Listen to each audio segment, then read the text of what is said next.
We're excited to get out there and play in the Big East tournament in Madison Square Garden. To me, it's obviously the best conference tournament in the entire country, and holding it at Madison Square Garden makes it really, really special. Obviously we play DePaul tomorrow night at 9:30. They're a team that's going to try to turn you over. They're a team that's going to try to bully you on the glass. They got an all-league player in Paul Reed, who's a special player who's been out the last few games, but we're anticipating and planning on him playing. He's a special player. He kicked our tails in game 2, had a double-double in both games, game 1 and game 2. We got to keep him off the glass and keep him contained. And then they got a little guard, Charlie Moore, who is as fast and dynamic as any guard in our league. Leads the Big East, I believe, in assists per game. We got to do a great job of containing him and keeping him out of the paint. If we do those things, I think we'll give ourselves an opportunity to get a good win.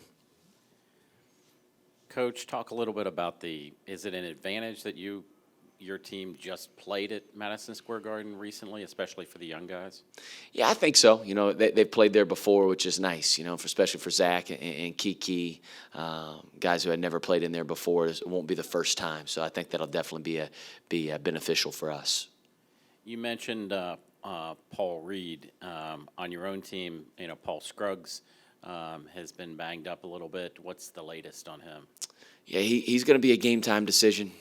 Paul's a warrior. He wants to play. He wants to help our team. We obviously need him out there, but it's next man up if not. Again, it's why we have a team. We got other talented players as well. What does you mentioned a few of the things that DePaul does very well.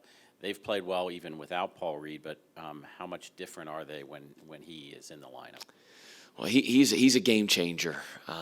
He's probably, in my opinion, maybe the most talented player in our league, or as talented as anybody in our league.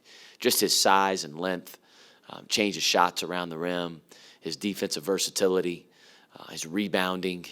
He can score it all over the floor as well. He changes them significantly, and they played really well. Coach Leto, they beat Marquette in a tough game on DePaul senior night without Paul Reed, and again, they're a dangerous team. They got other talented players. Now that the regular season is over, do you even talk to your team about the fact that another season starts this week? Yeah, it's a brand new season. So again, we obviously start off here with DePaul, and that's our sole focus. Nothing else other than just game planning for them and making sure our game plan's tight and our efforts and our mindset's the right way heading to New York. Lastly, what are the keys to coming away victorious against DePaul? I think number one's taking care of the ball. They're a team that wants to push the pace. And they're really good. It's like an avalanche once they create a turnover.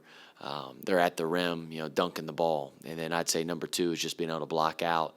They got us here in game 2 on the glass, and that kept them around in the game. We could never really pull away like we wanted to because we couldn't keep them off the glass. Thanks.